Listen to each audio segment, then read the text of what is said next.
Hey everybody, welcome back to Electric Cafe. Today's video is an album review on Aha's third album, Stay on These Roads, which came out in 1988.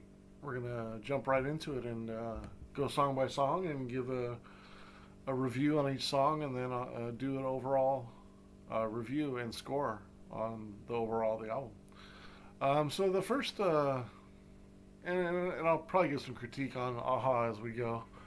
The first song, "Stay on These Roads," I really like the verses, the melody, all very good chorus. Or excuse me, is all very good. The melody and the verse is very good. The chorus is pretty good.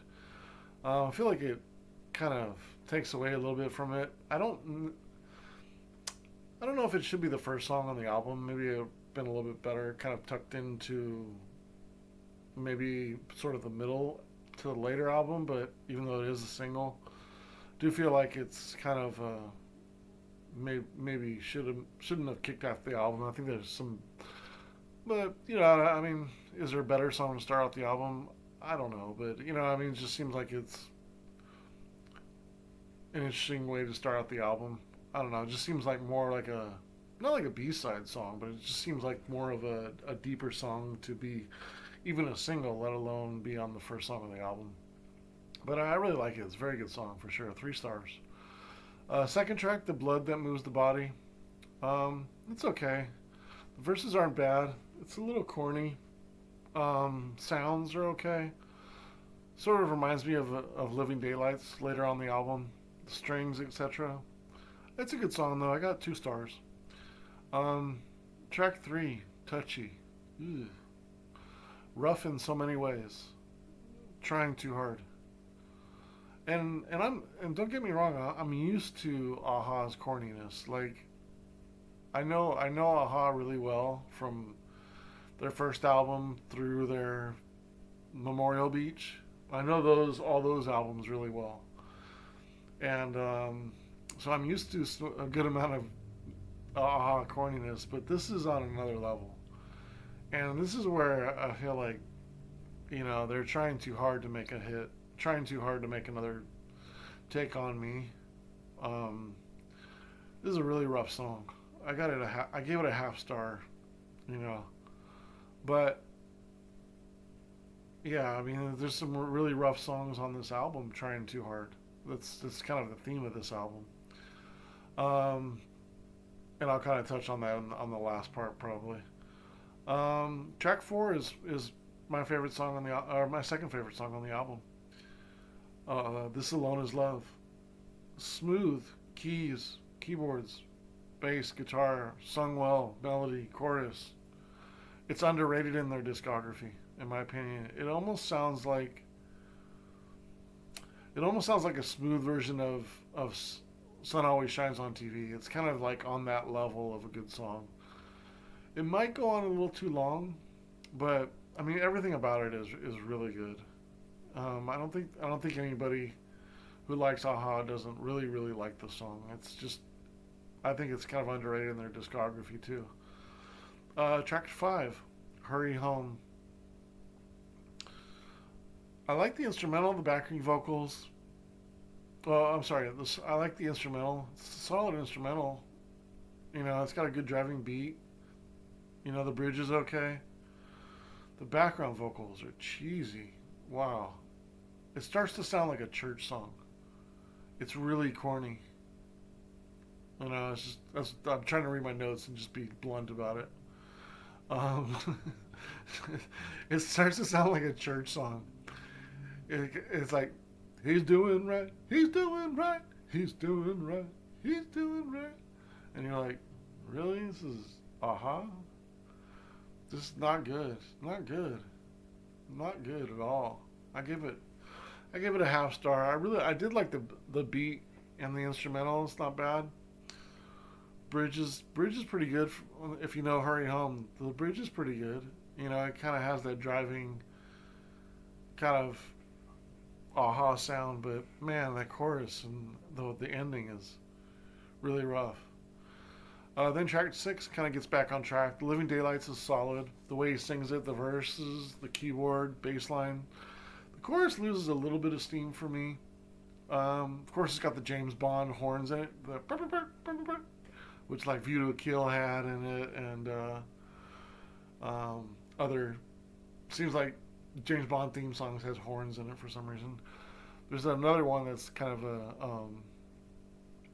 uh, a James Bond song that has a lot of horns in it too, but blanking on the name of it. But it's a good song. It's 2.5 stars. You know, in between good and very good. There's Never a Forever Thing.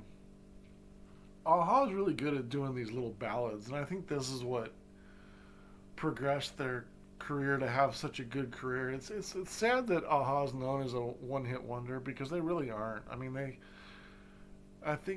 been, as far as I can tell, like they were doing some stuff during the pandemic, like some other versions or sort of like acoustic versions of a lot of their songs, but I don't think they play live anymore, if I'm not mistaken. But I mean, talk about like fan base, like in their home country, like they're probably the biggest band of their country, Finland, right? Or is it Norway? Ooh, that's a bad mistake. They're Norwegian, right? Yeah, they're Norwegian. Um, they're probably the biggest band that ever came out of Norway, right? I mean, they have to have one of the most all-time dedicated, most cult following fan bases in the country of any '80s band, and just because they didn't have another top 40 song, after this album. I think Living Daylights didn't even make top 40. None of the songs on this album made top 40. Um, if I'm not mistaken, I don't think any. I think they only had two top 40 songs, and it was from the first album, Take on Me and Sun Always Shines on TV.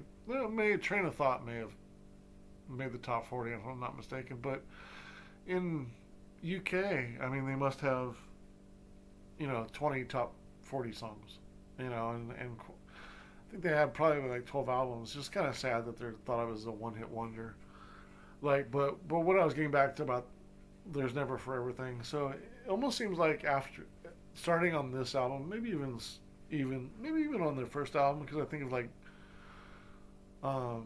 there's a ballad on that song. I'm blanking on the name of it, but even uh, the title song is kind of a ballad, but a Hunting High and Low. But it seems like every album they have like a ballad that just is a beautiful ballad. And like I think of Memorial Beach, like it has this Angel of Snow. They can make good ballads, good you know such a unique the singer has such a unique voice, and they do a good job of doing background vocals for the most part, and they can certainly make some good poppy melodies, so I feel like their ballads is kind of what helped them kind of progress and sort of into an alternative, or not, I mean, not alternative, but into a adult contemporary sort of electronic band, and sort of elongate the career. They can't just do dance songs for the rest of their career, right? So I think I mean, this is a great example of them doing a ballad song and it really being one of the better songs on the album. I give it 3 stars. And then my favorite song on the album, Out of Blue Comes Green. Wow, this is a great song. Bass, keyboards, sung well, guitar riffs are strong. It's a good jam. The last 2 minutes are especially really cool.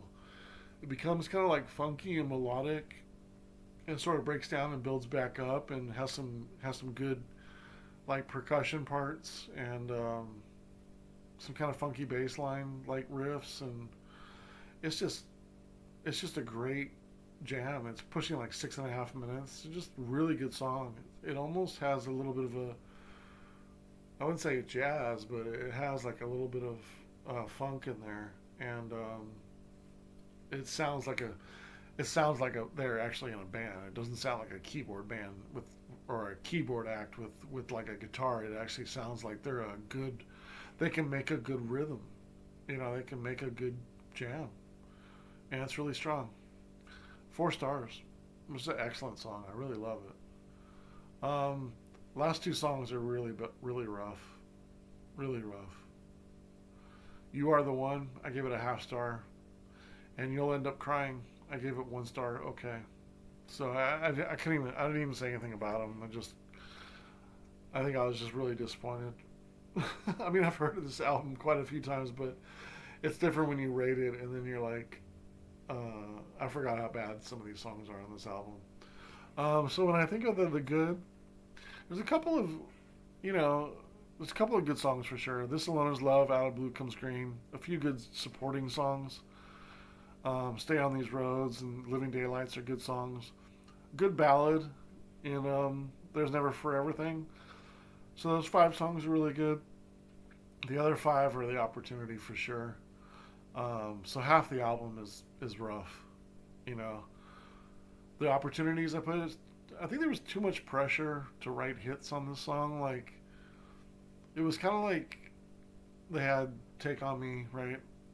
One of the biggest songs of the decade and that year, best selling.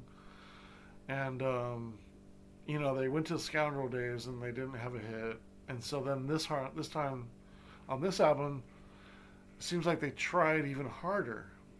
And Touchy and Hurry Home, You Are the One and You'll End Up Crying are really bad. And it sounds like a few of them they really were trying really hard, and it didn't turn out well at all. Touchy is really rough. Hurry Home is equally rough. I really feel like they could have benefited from a good producer giving them direction, maybe holding them back a little bit and just saying, just do your music, you know, just.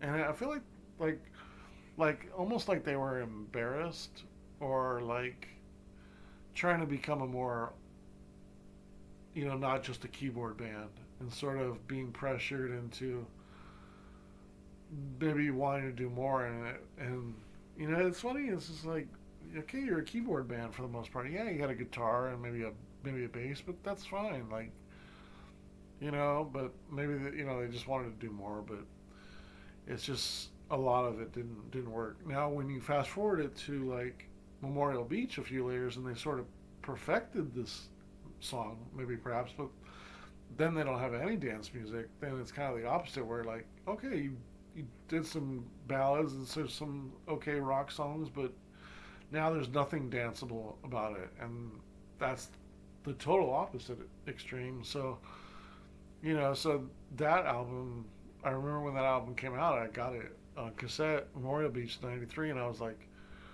there's like no dance music in here. Like, what's Aha doing? So they had it. After that, then they kind of probably didn't have any really pressures to write hits because America had forgotten about them and they were a one-hit wonder. But back in this album, they were really trying still to make a hit, and the songs that they tried to make a hit on are the worst songs on this album. I feel like if they had a better producer, they could have held them back a little bit. They should have learned from Scoundrel Days. Like, okay, we didn't have another hit on Scoundrel Days. Okay, well, let's just do what we want. But it seems like, again, they were trying hard to make another hit. Those are the pressures of the industry. To make another hit. And unfortunately, those songs, because they're so bad, they ruin a lot of people's desire to listen to this album, because there's 5 really good songs and there's 5 not so good songs, and it kind of hurts you wanting to listen to the album. That's unfortunate. So when I add up the tracks, so I got a 20 and a half stars divided by 10, so a 2.05 rating per star rating per album or per song. That puts it probably in the 50s. But considering I bumped it up a little bit, considering I feel like it's a little stronger album than that. The highs are a little higher, and again though, even though like like I don't know if I'm rating the songs like Touchy and Hurry Home, You Are the One and You'll Be Crying. I got them all under a star or less. Maybe I'm just you know, being a little harsh on those songs. Maybe other people think they're a little bit better. But I put the album at a 59, or I'm sorry, 57 out of 100. So, you know, I got it as a okay album overall. You know, on the higher side, okay. It's almost a good, but don't just because it's, you know, if you haven't heard this album, just because I'm saying it's an okay album. You know, don't let it deter you from listening to the album because you'll miss some really good songs.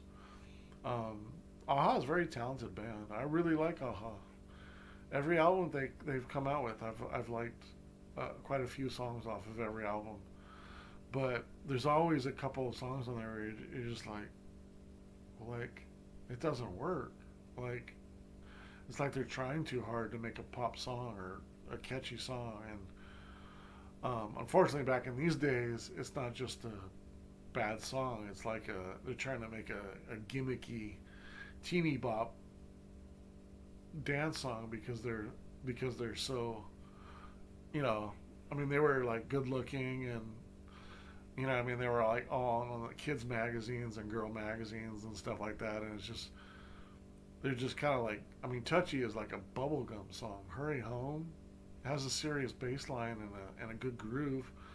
But the rest of the song is like just out of nowhere. You're just like, what is going on in this song? Who is this? Like, is this really Aha that's making this song sounds like it's a church song? Like, it's just really corny. I don't know. Um, it's disappointing, but the great thing about Aha is when you gather up all their songs and you're like, here's 30 or 40 great Aha songs, and you listen to those 30 or 40 great songs and you're happy and you're like, yeah, I'm a big Aha fan. But sometimes when you get the albums and you hear the other 30 or 40 bad songs, like they're so hit or miss. Aha is very hit or miss. Their first album has the most good songs on it. You know, just every other album is hit or miss. Sometimes even in the same album. It's crazy. But yeah, that's my review over "Stay on These Roads" by Aha, 1988. Gave it a 57 out of 100 score. My top three favorite songs, are "Out of the Blue Comes Green," uh, "Stay on These Roads," and "This Alone Is Love." Yeah, those are my three favorites. Just curious, which Aha album should I review next, and what's your favorite song on this album? All right, thanks so much for watching. I'm in deep thought on this. I was like in deep thought like through this whole video. I was trying to remember like what I wanted to say about the Aha, about their overall like pressure to make hits. Like it's really sad when you see some bands that kind of got, they kind of got ruined by the pressures of a huge hit, right? It's just kind of sad they have such pressures of the industry to make another hit. They don't, and they try, and they sort of lose fans through making music that isn't them, and then they get labeled as a one-hit wonder, and everybody makes tons of money off that song, including the band. They get labeled as a one-hit wonder. You can't tour in America ever again, because you're considered a one-hit wonder. You don't have any other songs that are worth it, and you can't be promoted right. You know what I mean? And you never make it to I don't think they ever toured again. I don't know when was the last time they toured in America. Probably sometime around this album, if that it was that album. And it's just sad that a band that could have so many good songs and stuff be labeled as a one-hit wonder and be thrown away by the industry for not being able to make another hit. And when they were just trying to make another hit and be pressured and got thrown away. And I mean, to the point where they had, I think they even left their record label, if I'm not mistaken. You know, but it just goes to show you, man. Just do the music that you think is good, and do the music that you want to do, that you feel, and don't change just because you think something won't be a hit, or you need to make a hit or something like that. Like, then you're treading on thin waters, to appease somebody else when it's your art, right? So that's why it's so important to have like an image, right? Like some kind of like something that they can get into. Not even like an image, but like a sound, and a more varied sound, right? Like, that's what kind of leads when you're just. And it's no mistake of theirs that they were good looking or anything like that. But that's the only thing you visually see about Aha. They don't have any imagery or cool designs. I mean, they're on the cover of the album, right? I mean, that's kind of, you go down that road, and that's what happens, and you kind of get labeled as a boy band and stuff like that, and you don't have any depth, and the industry kind of throws you away after you make an album and then can't repeat it. Anyways, that's just my thoughts on popular music. Sometimes that's why it's always good to stay underground and keep looking for the bands that are doing the good, doing things the right way, but also it teaches you also to if you like the sound of something, of a band, like, and you think that they're worth it, like, to stay around, because you'll miss some good stuff. And Aha is a good example of that. Like, they did a lot of good music, and it's just a shame that they're marred by one of their songs that I think Take on Me, it's catchy, but I think it's one of the worst songs on their album. I think Train of Thought is better. Like, I love Blue Sky. I love Hunting High and Low. Um, Sun Always Shines on TV. There's a lot of good songs on that album that I like better than Take on Me. But anyways, that's my thoughts on Aha as an overview. But thanks for watching. Have a good day.